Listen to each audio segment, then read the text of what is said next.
Matthew Perry, the man who made the world roar with laughter with his sharp, unforgettable wit, but whose silent, lifelong war against addiction consumed him from the inside out. At the peak of his fame, he was one of the most recognizable faces on earth, a prince of television comedy reigning over a global empire of fans. But behind the stage lights were long, agonizing nights, where the brilliant spotlight couldn't hide the deepest wounds. Why did a star of his magnitude, a man who brought joy to billions, suffer in such profound silence for so long? And what is the ultimate price of a fame so vast it becomes a prison? This is the story of a man caught between the spotlight and the shadows, of a catastrophic fall, and of a courageous, hard-won resurrection that came to a heartbreakingly sudden end. His journey is a testament to the power of acceptance and the fierce determination to change. Having lost almost everything to the big, terrible thing, as he called it, Perry found himself again through his darkest years. From Chandler Bing, the immortal icon of friendship, to a passionate advocate for addicts, Matthew Perry's legacy extends far beyond the screen, serving as a guiding light for millions fighting in the dark. To understand the man, one must first understand the profound sense of abandonment that shaped him. The story begins not in Hollywood, but in the fractured geography of a childhood split between two countries, two homes, and two very different worlds. Born on August 19, 1969 in Williamstown, Massachusetts, Matthew Langford Perry was the son of ambition and intellect. His American father, John Bennett Perry, was a handsome, charismatic actor and model who had appeared in everything from Old Spice commercials to episodes of Miami Vice. His Canadian mother, Suzanne Morrison, was a talented journalist of immense drive, who would rise to become the national press secretary for the iconic Canadian Prime Minister Pierre Trudeau. Before Matthew turned one, their marriage dissolved, a primal separation that would become the foundational crack in the bedrock of his emotional life. His mother took him with her to Ottawa, Canada, a city of political power, intellectual rigor, and cold winters. He was raised in a world far removed from the glitz of show business. As his mother's career flourished, he grew up in the orbit of Canadian political royalty. He famously attended Rockcliffe Park Public School, the same elementary school as Justin Trudeau, the future Prime Minister and son of his mother's powerful boss. This was a world of diplomacy, of carefully chosen words, and of immense public scrutiny of a different kind. Concurrently, his father was navigating the treacherous landscape of 1970s Hollywood, a world of casting calls, bit parts, and the constant hustle of a working actor. For Matthew, these two worlds, connected only by the airplane that carried him back and forth, represented the two poles of his identity. He was a latchkey kid on a continental scale, an unaccompanied minor not just on the plane but in his life. The psychological impact of this constant transit was immense. He was a visitor in both of his homes. In Ottawa, his mother remarried the prominent Canadian broadcast journalist Keith Morrison and started a new family, having 4 more children. While he was loved, Matthew has described feeling like an outsider, the lone child from a previous life observing a new, complete family unit from the periphery. His trips to Los Angeles to visit his father were often lonely, as his father was busy with his own career and life. This persistent feeling of not quite belonging, of being other, became the central wound of his childhood. It created a void, a desperate, insatiable need for attention and validation. It was in this void that his comedic persona was born. He learned, with the keen survival instinct of a lonely child, that humor was a superpower. Being the funny one, the quick-witted, sarcastic kid, was a way to command a room, to get the attention he craved, to make himself essential and impossible to ignore. His wit became a shield, a way to keep people engaged but at a safe emotional distance.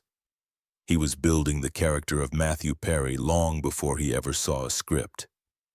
This character was charming, hilarious, and seemingly confident, a perfect mask for the insecure, lonely boy underneath. This drive for validation found another outlet, the tennis court. In Canada, Matthew was not just a casual player, he was a prodigy. He trained relentlessly for 4 to 5 hours every day, honing his skills with a ferocious discipline. He became a top-ranked junior tennis player, nationally recognized for his talent. Tennis provided a world of clear rules, of measurable success, of victory and defeat. It was a world where his effort translated directly into results, a stable and predictable contrast to the emotional chaos of his family life. For a time, it seemed his future was on the court, a life of athletic achievement far from the worlds of politics or acting. But at 15, the pull of his father's world and the siren song of Hollywood became too strong. He made the life-altering decision to leave his mother's home, his siblings and his promising tennis career behind, and moved to Los Angeles to live with his father. It was a gamble, a trade of one potential future for another, driven by a deep-seated desire to finally connect with his father and to see if the persona he had crafted could succeed on the world's biggest stage. Life in Los Angeles was a jarring transition from the structured world of Ottawa. He enrolled at the prestigious Buckley School in Sherman Oaks and began the grueling process of auditioning. The early years were a struggle, a series of small, often forgettable roles. He was a working actor, landing guest spots on sitcoms like Charles in Charge, Silver Spoons, and Growing Pains. His first regular series role came in the 1987 sitcom Second Chance, later retitled Boys Will Be Boys, where he played the teenage version of a man who dies and gets a chance to go back in time to guide his younger self. The irony of playing a character who gets a second chance would become hauntingly profound in later years. He worked steadily through the late 80s and early 90s, but stardom remained elusive. He starred in a string of short-lived sitcoms like Sydney, 1990, opposite Valerie Bertinelli, and Home Free, 1993. He was a professional, respected for his comedic timing, but he was perpetually on the verge of a breakthrough that never came. He was becoming increasingly frustrated and disillusioned, watching other young actors of his generation land career-making roles while he seemed stuck in television purgatory.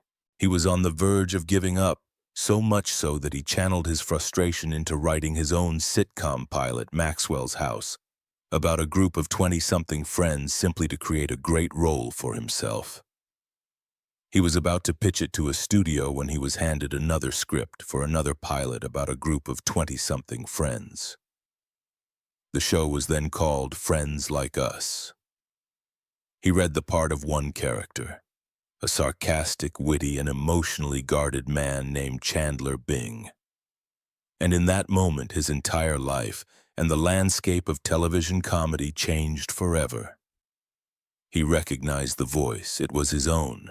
When the script for Friends Like Us landed in Matthew Perry's hands in late 1993, it was a moment of profound, almost terrifying recognition.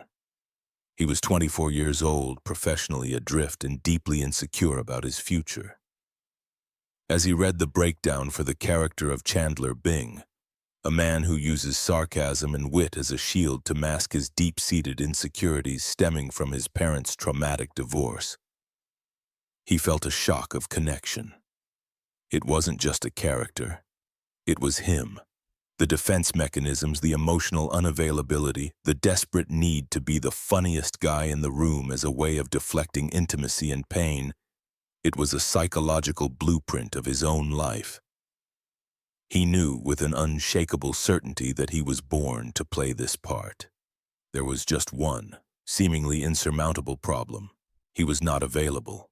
He had already committed to another pilot for the upcoming season, a bizarre science fiction comedy called LAX 2194.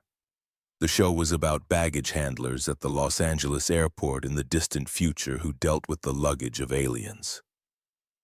Perry was cast as the lead. It was a job, a potential paycheck, but creatively it was a world away from the sharp, character-driven comedy of Friends Like Us. His contractual obligation meant he was not even allowed to audition for the role of Chandler. The situation was a unique form of torture. The perfect role, the role of a lifetime, was being cast, and he could only watch from the sidelines. He described the feeling as one of deep, gut-wrenching jealousy and frustration. In a desperate attempt to have some influence on the character he felt was his, he began coaching his actor friends who were going in to audition for Chandler, teaching them his specific unconventional cadences and rhythms, hoping that if one of them got the part, a piece of his own comedic DNA would be in it. The casting process for Friends was extensive. The creators, Marta Kaufman and David Crane, saw dozens of actors for Chandler, but no one quite captured the unique blend of biting wit and wounded vulnerability they had written. Then came a moment of pure, dumb luck that can only be described as fate. An executive at Warner Brothers who was friends with one of the producers of LAX 2194 got a chance to see the pilot. He recognized immediately that the bizarre sci-fi show was a creative disaster, destined for failure. In a rare move, he quietly freed Matthew from his contract before the pilot ever officially aired. The door to Chandler Bing was suddenly, miraculously open. Perry got a last-minute audition. He walked into the room already possessing a deep, almost cellular understanding of the character. He didn't need to invent a persona. He just had to be himself. He knew precisely where to place the emphasis on a word, where to pause, where to let a sarcastic comment hang in the air with a hint of underlying sadness. He didn't just read the lines, he inhabited them. Kaufman and Crane knew instantly they had found their Chandler. The search was over. The final piece of the puzzle fell into place when the 6 actors, Perry, Jennifer Aniston, Courtney Cox, Lisa Kudrow, Matt LeBlanc, and David Schwimmer, gathered for the first time for a table read. The chemistry was not just good, it was instantaneous, electric, and undeniable. It was a perfect storm of casting, a 1 in a billion alignment of comedic talent and personal connection. They were not just a cast, they were an ensemble, a team. This sense of immediate, genuine friendship would become the show's secret weapon, the authentic heart that beat beneath the witty dialogue and sitcom scenarios. From the very first episode, which aired on September 22, 1994, it was clear that Matthew Perry was not just playing Chandler. He was creating him. He brought a unique, idiosyncratic musicality to his line delivery, a sarcastic up-and-down cadence that was unlike anything else on television. It became known as the Chandler cadence. He would emphasize the wrong word in a sentence, go up when he should go down, creating a rhythm that was both hilarious and deeply memorable. The writers quickly learned to write for his voice, but often his greatest contributions were in what he did with the lines he was given, turning a mundane sentence into a classic, quotable moment through his sheer comedic genius. The show, now simply titled Friends, was an immediate hit, but no one could have predicted the cultural behemoth it would become. As part of NBC's legendary must-see TV Thursday night lineup, it grew from a popular sitcom into a global phenomenon. The 6 actors became the most famous faces on the planet. They were on every magazine cover.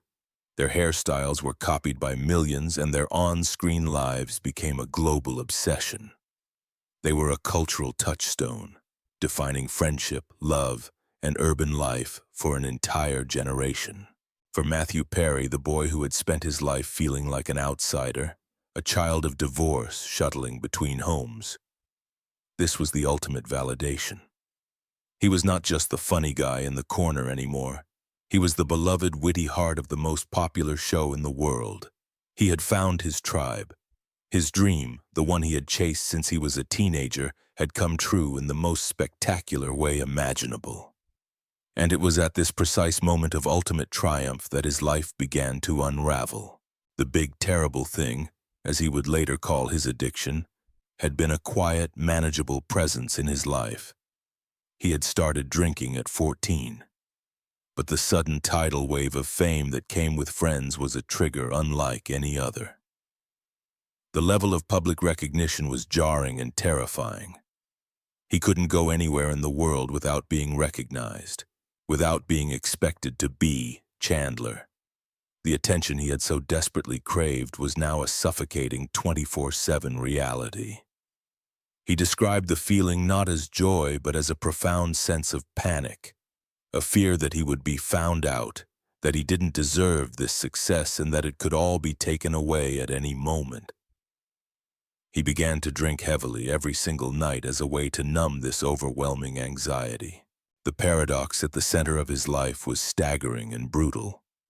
He was on the set of a show that celebrated friendship and connection, yet he felt profoundly, desperately alone in his struggle. He was making the world laugh 5 days a week, while privately descending into a hell of alcoholism. Then, in 1997, a jet ski accident on the set of the film Fools Rush In left him with an injury for which a doctor prescribed Vicodin. For an alcoholic, the introduction of a powerful, fast-acting opiate was like pouring gasoline on a fire. He described the feeling of that first pill as warm honey entering his veins. It was the feeling he had been searching for his entire life. It quieted the noise, it killed the anxiety, and it erased the pain. His alcoholism was now joined by a ferocious, all-consuming opiate addiction. The visible signs began to appear on screen. Fans of the show noticed his dramatic weight fluctuations from season to season. In season 3, he was alarmingly thin, a result of his Vicodin abuse. By the end of season 6, his weight had dropped to 145 pounds, his face gaunt. In other seasons, his face was bloated and puffy from alcohol. He was at the pinnacle of his fame, earning $1 million an episode, and he was sicker and more miserable than he had ever been in his life.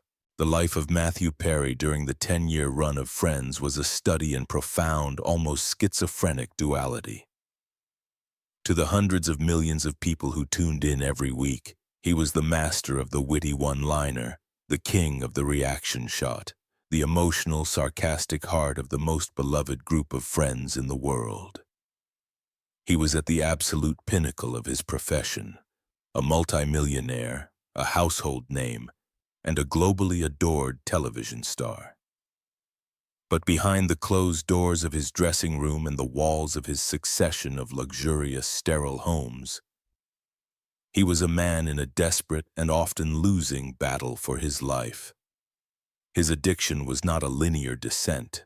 It was a brutal, cyclical war of attrition, with periods of fragile sobriety shattered by catastrophic relapses, each one more dangerous than the last. His castmates, the 5 people who had become his surrogate family, were the frontline witnesses to his struggle.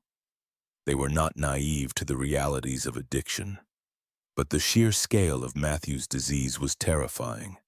They tried to protect him, to create a safe harbor in the chaos of his life. In his memoir, Perry recounted a pivotal, heartbreaking moment when Jennifer Aniston confronted him in his dressing room, the smell of alcohol heavy in the air. "We know you're drinking," she said, her voice full of a gentle, fearful concern. The "we" was the most devastating part, a confirmation that his secret was not a secret at all, that the family he had found was watching him with a collective sense of dread. Their support was a lifeline, but the disease was a riptide, and it was pulling him further and further from shore. His physical appearance became a public, if then unspoken, chronicle of his addiction. During the filming of the movie Serving Sarah in 2002 with Elizabeth Hurley, his use of alcohol, methadone, and amphetamines was so severe that the production had to be shut down while he was flown to a private rehab. His weight plummeted to a shocking 128 pounds. Conversely, at other times, his face would be bloated and puffy from heavy drinking. For the millions of fans, these dramatic fluctuations were a confusing curiosity. For Matthew, they were the visible markers of his private hell, a physical manifestation of the war raging within him. He was a master of masking his pain, of showing up to set and delivering a perfect, hilarious performance while in the throes of withdrawal or a crushing hangover. He famously stated that he was never high while working, a testament to the strange functional discipline of a high-level addict. But the effort it took to maintain this facade was monumental, and it was killing him. The most terrifying moment, the event that brought him closest to death, came in 20 long after Friends had ended. But it was a direct consequence of the opiate addiction that had begun during the show's run. At the age of 49, his colon, ravaged by years of extreme opioid abuse, burst. He was given, he wrote, a 2% chance of survival by the doctors at the hospital. He spent 2 weeks in a coma, 5 months in the hospital, and had to use a colostomy bag for 9 months. The man who had made the world laugh had nearly died in one of the most painful and undignified ways imaginable. It was his absolute rock bottom, a moment of such profound physical and spiritual devastation that it finally, and for a time, broke the cycle of his addiction. This near-death experience became the catalyst for a profound internal transformation. He had spent his entire adult life and a fortune of over $9 million chasing sobriety, attending an estimated 6,000 AA meetings and going to rehab 15 times. He had tried everything, but facing his own mortality in such a brutal, undeniable way shifted something in him. He realized that his purpose was no longer just about saving himself. It was about using his experience to save others. He began to speak with a raw, unflinching honesty about his struggles, stripping away the celebrity gloss and revealing the ugly, painful truth of the disease. His most significant act of this new purpose was the creation of the Perry House. He transformed his own luxurious, multi-million-dollar Malibu beach house, a former symbol of his Hollywood success, into a sober living facility for men. It was a powerful, symbolic act, turning a place of private pain and isolation into a sanctuary of healing and community. He became a passionate and articulate advocate for sobriety, even lobbying on Capitol Hill for the creation of drug courts, a program that provides nonviolent offenders with treatment instead of jail time. For the first time in his life, he had found a sense of purpose that was not tied to being funny, to being famous, or to being Chandler Bing. It was a purpose forged in his deepest pain, a way to transmute his decades of suffering into a force for good. He was no longer just an actor. He was an advocate, a survivor using his story as a beacon for others lost in the same darkness that had almost consumed him. This newfound sense of purpose would culminate in the bravest and most revealing act of his entire life, the writing of his own story. The final chapter of Matthew Perry's life was defined by the bravest and most revealing act of his entire career, the writing and publication of his memoir, Friends, Lovers, and the Big Terrible Thing, in November 2022. The book was not a glossy celebrity tell-all designed to settle scores or polish a legacy. It was a raw, unflinching, and often brutally graphic account of his lifelong battle with the disease of addiction. It was, in his own words, a Hail Mary, a last-ditch effort to tell his own story in his own voice and to offer a sliver of hope to others who were struggling. He wrote it, he said, primarily for himself as a way to finally make sense of the wreckage of his past, but he also wrote it for the addict who was still suffering, hoping that his story could serve as a life raft. The book was a commercial and critical phenomenon. It shot to the top of the bestseller lists, but more importantly, it sparked a global conversation. The details he revealed were harrowing and shocking. He wrote about the dozens of surgeries, the colostomy bag, the near-death experiences. He detailed the sheer mind-boggling scale of his substance abuse, at one point taking 55 Vicodin a day. He described the blackouts, the seizures, the profound loneliness and despair that were his constant companions even at the height of his fame.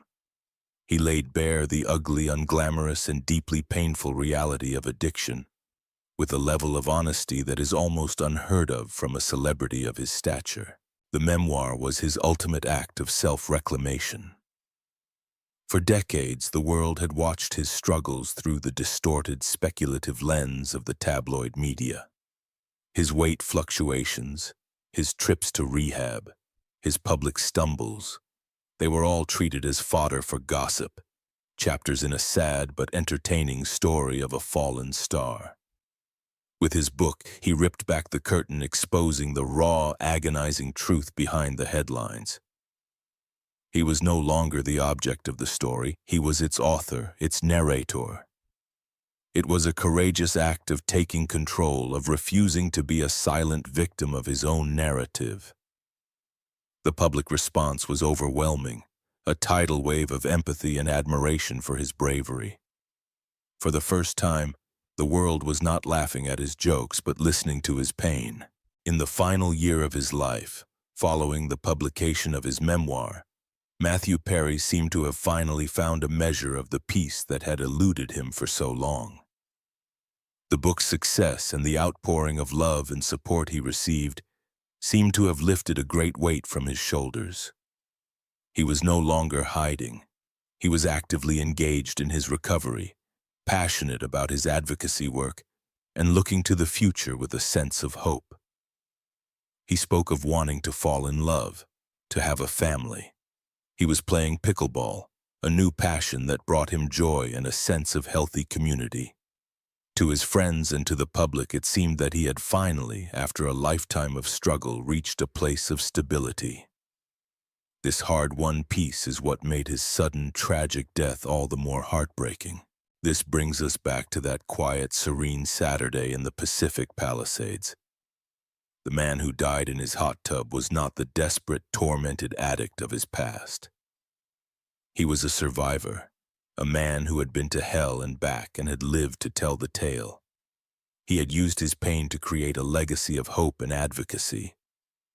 The final coroner's report would reveal the cause of death as the acute effects of ketamine, a drug he had been receiving as infusion therapy for depression.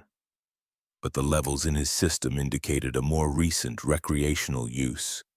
It was a final, tragic reminder of the cunning, baffling, and powerful nature of the disease he had fought so bravely for so long. It was not the ending anyone wanted, but it does not erase the courage of his fight. The legacy of Matthew Perry is a profound and complex one. He will, of course, be forever remembered as Chandler Bing. It is one of the most iconic and beloved performances in the history of television, a masterful creation of comedic genius that has brought, and will continue to bring, immeasurable joy to billions of people. Chandler's wit, his vulnerability, his journey from an emotionally stunted transponster to a loving husband and father, it is a performance that is permanently woven into the fabric of global pop culture. It is a legacy of pure, unadulterated laughter, and it is immortal. But his other, equally powerful legacy is the one he forged in his final years. It is the legacy of his brutal, unflinching honesty. By telling his own story, he humanized the disease of addiction for a global audience in a way that few ever have. He stripped it of its stigma, of its moral failings, and exposed it for what it is: a terrifying, life-threatening illness. He gave a voice to the silent suffering of millions. The outpouring of grief that followed his death, especially the deeply personal and loving tributes from his 5 Friends co-stars, was a testament to the man he was behind the character. A kind, gentle, and deeply funny soul who had fought an impossible battle with courage and grace, his story is a heartbreaking reminder of the fragility of life and the devastating toll of a disease that can afflict anyone, no matter how rich, how famous, or how funny. He was the man who made the world laugh, and in the end, he was the man who made the world listen. The legacy of Matthew Perry is a profound and complex diptych, a single portrait composed of two starkly contrasting panels. One panel is bathed in the warm, perpetual glow of a New York City coffeehouse, a world of purple walls and impossibly large apartments. This is the panel of Chandler Bing. It is a legacy of pure, unadulterated, and immortal laughter. For 10 years and 236 episodes, he was the architect of a new comedic language, a rhythm of sarcasm and vulnerability that defined a generation. Chandler was not just the funny one. He was the heart of Friends, the character whose journey from an emotionally stunted, commitment-phobic transponster to a loving husband and father provided the show with its most resonant and touching emotional arc. The sheer global reach of this creation is almost impossible to comprehend. Through endless reruns and the dawn of the streaming age, his performance has brought and will continue to bring immeasurable joy and comfort to billions of people. It is a legacy of perfect punchlines, of unforgettable reaction shots, and of a character so beloved he feels like a real, lifelong friend to the entire world. This part of his legacy is simple, joyful, and eternal. But the other panel of the portrait is painted in much darker, more somber tones. It is a landscape of hospital rooms, rehab facilities, and the quiet, desperate loneliness of a man at war with himself. This is the legacy he forged in his final years, a legacy of brutal, unflinching honesty. By writing Friends, Lovers, and The Big Terrible Thing, he performed his bravest and most important act. He took the shame and secrecy that are the lifeblood of addiction and dragged them into the harsh, unforgiving light. He humanized the disease for a global audience in a way that few have ever dared. He stripped it of its stigma, of the misconception of it being a moral failing, and exposed it for what it is. A terrifying, cunning, and life-threatening illness that can seize anyone, no matter how rich, how famous, or how funny. He gave a voice to the silent suffering of millions, and in doing so, he offered a strange and powerful kind of hope. Not the easy hope of a miraculous cure, but the hard-won hope of survival, of living one day at a time. The outpouring of grief that followed his death was a testament to the power of both of these legacies. The world mourned the loss of Chandler Bing, the fictional friend who had been a constant presence in their lives for 30 years. But they also mourned the loss of Matthew Perry, the real man whose courage and vulnerability in his final years had created an entirely new and profound connection. The deeply personal and loving tributes from his 5 Friends co-stars, who spoke of him not as a castmate but as family, painted a picture of the man behind the character, a kind, gentle, and deeply funny soul who had fought an impossible battle with courage and grace. His story is a heartbreaking reminder of the fragility of life and the devastating toll of a disease that whispers lies in the language of relief. It does not offer easy answers or a neat, triumphant conclusion. The final details of his death, the presence of ketamine in his system, are a tragic postscript, a final cruel twist in a story of a man who fought so hard for so long to find peace. But that final stumble does not and cannot erase the courage of his long journey. He was the man who made the world laugh, and in the end, he was the man who made the world listen. He was the friend we all felt we knew, and the survivor whose story will continue to save lives long after his own has ended. In the vast, often empty landscape of celebrity, his life, in both its brilliant light and its profound darkness, had an undeniable and enduring meaning.